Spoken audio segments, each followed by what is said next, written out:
नमस्कार, मी कविता मराठी मॉममध्ये तुम्हाला सगळ्यांचं स्वागत करते. कसे आहात तुम्ही सगळे? आय होप तुम्ही सगळे खूप मस्त मजेत असाल आणि उन्हाळा आहे जो एन्जॉय करत असाल घरात राहून.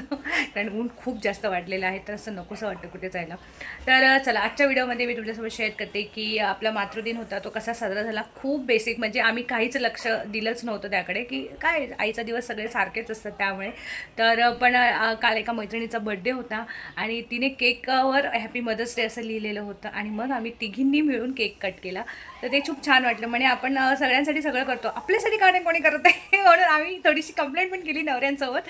आणि अरे तुम्ही लोकांनी आमचा मदर्स डे सेलिब्रेट नाही केला, पण मुलांनी सगळ्यांनी विश केलेलं होतं, त्यामुळे ठीक आहे, आता काय चालतच असतं आपल्या. आणि त्यासोबत एक फॅमिली टाईम स्पेंड करणं खूप महत्त्वाचं असतं. तर हा आपल्यासाठी खूप चांगला दिवस असतो, म्हणजे की आपल्या पूर्ण फॅमिली मेंबर आपल्यासाठी सोबत असतील ना, तर आपला मातृदिन म्हणा किंवा पितृदिन म्हणा सगळे सारखे होऊन जातात.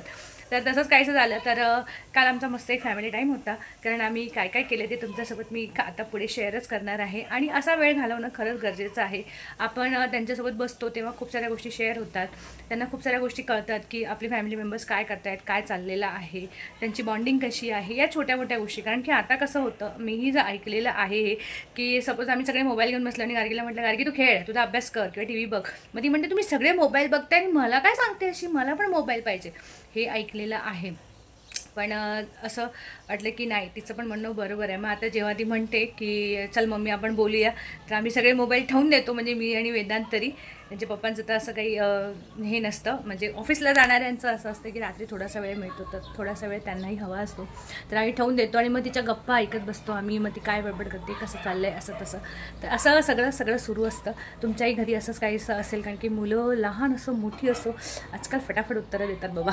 आपली हिंमत अजिबात होत नाही, अजूनही होत नाही, पण ह्या मुलांची होऊन जाते. आणि असं कधी कधी वाटते की यार बरोबरच तर बोलत आहे, आपल्या हातात मोबाईल आहे आणि आपण तिला म्हणते की जा तू हे कर, जा तू ते कर, असं होतं ना.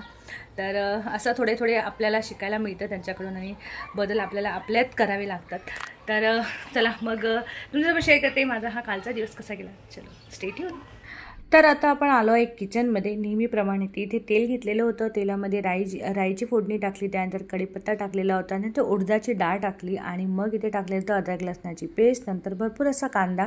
आणि तुम्हाला सगळ्यांनाच माहीत असेल किंवा जे नवीन असेल त्यांना सांगते की जर कांदा शिजायचा असेल आणि तो जळू नये असं वाटत असेल, तर तुम्ही त्यामध्ये मीठ आणि हळद ह्या दोन पदार्थ टाकले तर आपलं हे अजिबात कांदा कधीच जळणार नाही. तर ही एक छोटीशी टिप स्वयंपाकघरातील. त्यानंतर मी इथे भरपूर अशा भाज्या घेतलेल्या होत्या. तुमच्याकडे ज्या काही भाज्या अवेलेबल असेल ना त्या घ्या. मुलांना आपल्या चांगल्या गोष्टी पोटात घालणं खूप महत्त्वाचं असतं. ते कशाही वेळेने आपण प्रत्येकच आई मदत करत असतो, पण असं करता करता माहिती आहे का, कधी कधी एक खूप चांगली नवीन डिश तयार होऊन जाते आणि ती अजून चांगली लागते. तर इथे त्यानंतर मी टमाटर टाकलेलं होतं आणि फक्त एक बटाटा टाकलेला होता त्यामध्ये. तर मी इथे बनवते ही उत्तप्याची भाजी, आणि यामध्ये आपले जे काही सुके मसाले ते टाकले, आणि यामध्ये आवर्जून टाकायचा तो म्हणजे सांबार मसाला. त्याने या भाजीची चव अजून छान येते. खूप साध्या सिंपल मसाल्यांमध्ये कमी तेलामध्ये ही भाजी छान बनते. आणि उत्तप्प्यामध्ये मुलांना कळतही नाही की ही बटाट्याची भाजी नाही आहे. इवन माझी छोटी जी होती तिने सुद्धा खाल्लं, नाही तर तिचे खूप नाटक असतं हे सगळं खाण्यामध्ये. विकणार का? मग तुमचा रिटायरमेंटचा प्लॅन हाच आहे का? काय रिक्षा चालवायची पक्का? हां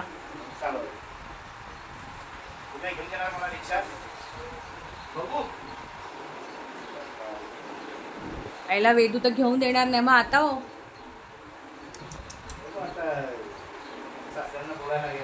रेकॉर्डिंग चालू आहे.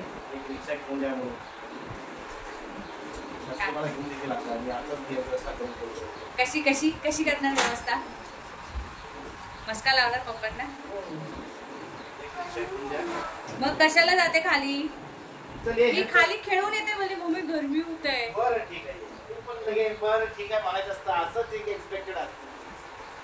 एक्झॅक्टली, आमचं पण काहीतरी एक्सपेक्टेड असतं तुमच्याकडून.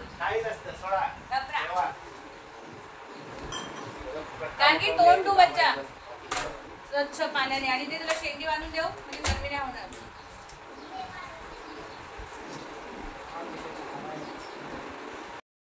तर आमचा फॅमिली टाईम हा असा सुरू झालेला होता या दिवसाचा. आणि मग भरपूर अशा भाज्या आणलेल्या होत्या आठवड्याभरासाठी, तर त्या निवडण्याचं काम यांचं असतं, काही माझं असतं.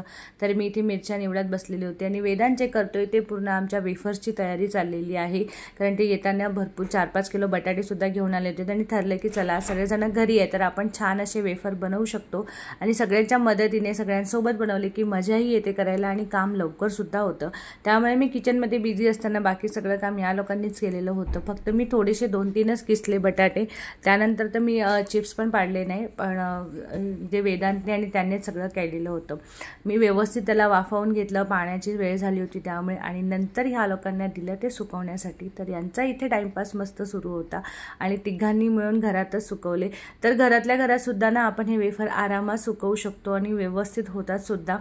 तर काहीच प्रॉब्लेम नाही आहे. जर तुम्ही म्हणाल की माझ्याकडे जागा नाही आहे किंवा आम्ही करू शकत नाही, ऊन येत नाही, तर असं काही नाही आहे. वेफर हे खूप पातळ असतात त्यामुळे घरातल्या पंख्यांच्या हव्याने छान सुकतात.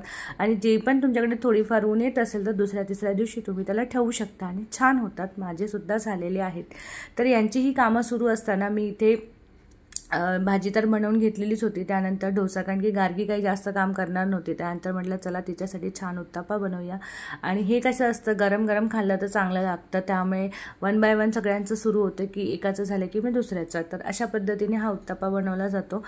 पहिला आपण बॅटर टाकायचं, त्यानंतर भरपूर अशा आपण भाजी जी बनवली आहे, भरपूर भाज्यांनी भरलेली भाजी जी खूप हेल्दी आणि टेस्टी लागते. आणि मग त्यानंतर परत थोडंसं बॅटर, हा थोडासा जाड असतो त्यामुळे 1 ते 2 खाल्लं तरी आपलं पोट एकदम फुल होऊन जातं आणि चवीला तर चांगलंच लागतं. संडे म्हणा किंवा फॅमिली टाईम जर स्पेंड करायचा असेल तर सगळ्यांच्या आवडीचं असं काहीतरी असेल जे हेल्दीसुद्धा असेल तर खायला खूप छान मजा येते. तर त्यानंतर आम्ही हे सगळं मस्त एन्जॉय केलेलं होतं. आणि त्यानंतर रात्रीची वेळ, तर मी हा बनवला होता एक रेडी टू मिक्सचा फालुदा. मी कधीच फालुदा बनवला नाही, पहिल्यांदाच बनवलेला होता. हे सगळं साहित्य आपल्या 1 कप दुधामध्ये, त्याच्यामध्ये थोडंसं पाणी टाकून उकळवून घेतलेलं होतं आणि मग थंड करायला ठेवलं फ्रीजमध्ये.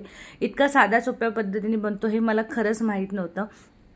पण आता म्हटलं ना की उन्हाळा आहे तर मुलांना पण नवीन नवीन डिशची आवड असते, ते बघत असतात, मग आपल्याला शेअर करत असतात. तर त्याच पद्धतीने वेदांतने मला शेअर केलं होतं की मम्मी एकदा आपण असं फालुदा बनवूया. मग आम्हाला डीमार्टमध्ये दिसला तर आम्ही घेऊन आलो आणि बनवला. पण खरंच खूप साधी सोपी पद्धत आहे आणि छान लागतो. मी तरी नाहीच खाल्ला कारण की यामध्ये दुधाचं प्रमाण आहे त्यामुळे मी नाहीच खाऊ शकत. पण घरातल्यांनी सगळे बाकीच्यांनी खाल्लं तर त्यांना खूप जास्त आवडला. मी म्हटलं चला मस्त गार्निश करूया जसं बाहेर मिळतो. तर त्यासाठी मी इथे व्हॅनिला फ्लेवरचं हे घेऊन आलेले होते. छोटे छोटे कप्स मिळतात ते आईस्क्रीमचे. आणि सगळ्यात छोट्या स्केलवर कुठलाही नवीन पदार्थांना खूप छोट्या प्रमाणात करा. जर आपण एवढं मोठं पॅकेट आणलं तर तेवढंच केलं पाहिजे असं जरुरी नाही आहे, कारण की त्यामुळे तुमचं दूध वेस्ट होणार, बाकी सगळ्या गोष्टी वेस्ट होणार. त्याच्यापेक्षा थोड्या क्वांटिटीमध्ये करून बघा. मी बघाल तर फक्त 2 कप केलेलं होतं. म्हटलं हे 2 कप तिघांना आरामात पुरतं. आणि त्यानंतर त्यावर मस्त असं व्हॅनिला आईस्क्रीम टाकलेलं होतं आणि मग त्याच्यावर थोडेसे ड्रायफ्रूट्स, इवन चॉकलेट सिरप टाकलं तरी मे बी कदाचित चांगलं लागेल. त्याची टेस्ट आम्ही केली नाही त्यामुळे मी सांगू शकत नाही. पण हे दिसायला खूप टेम्पटिंग दिसत होतं, मला तरी खूप आवडलं होतं दिसण्यासाठी. चवीला तर मी नाही घेऊ शकत होते. तर असं हे मस्त आमचं रात्रीचं एकदम स्वीट डिश तयार झालेली होती, तो म्हणजे फालुदा. फर्स्ट टाईम केलं त्यामुळे मस्त वाटत होतं आणि टेस्टीसुद्धा झालं होतं. त्यामुळे चला रिलॅक्स छान वाटतं असं काहीतरी केलं की. तर हा आमचा मस्त असा फालुदा तयार झालेला होता. या उन्हाळ्याच्या सुट्ट्यांमध्ये तुम्ही कुठली नवीन डिश केलेली आहे किंवा असं काहीतरी छान केलं असेलच. ऑफकोर्स मँगो मस्तानी वगैरे छान झाली असेल. माझाही विचार आहे, नक्की तुमच्यासोबत शेअर करेनच. वेदांत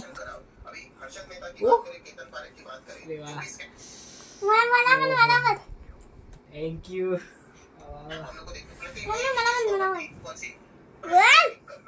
वेदांत गार्गी फालुदा हे टाकलेले आहे, बस खा तू. कशी आली?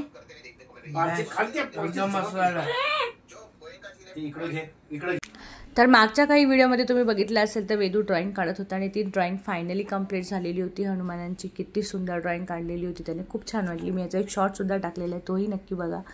तर त्यानंतर मग मी गेले होते मस्त वॉकला.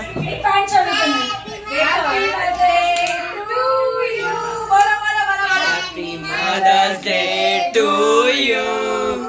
Happy Mother's Day, dear mother.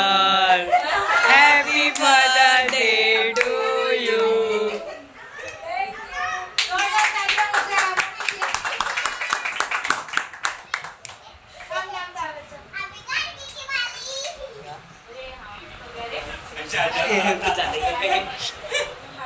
उन्हाळ्याच्या दिवसांमध्ये आपल्याला घराच्या बाहेर पडणं खूप महत्त्वाचं असतं. ते तुम्ही सकाळी पडा किंवा रात्री पडा, जेव्हा थंड हवा असतं तेव्हा छान वाटतं. आणि आता तर आमच्या इथे गार्डनमध्ये प्रत्येक झाडाखाली ना ग्रीन कलरचा लाईट लावलेला आहे, त्यामुळे ते दिसताना इतकं छान वाटतं ना, मस्त शांत वाटतं.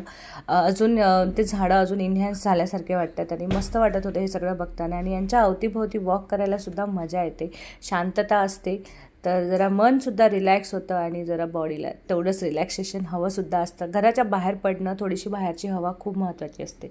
तर बस असा होता माझा आजचा व्हिडिओ. तुम्हाला कसा वाटला नक्कीच सांगा. आवडला असेल तर प्लीज लाईक शेअर कमेंट करा. भेटूया अशाच एखाद्या छानशा नवीन व्हिडिओसोबत. शेअर कमेंट करा. तोपर्यंत bye, take care, be safe always.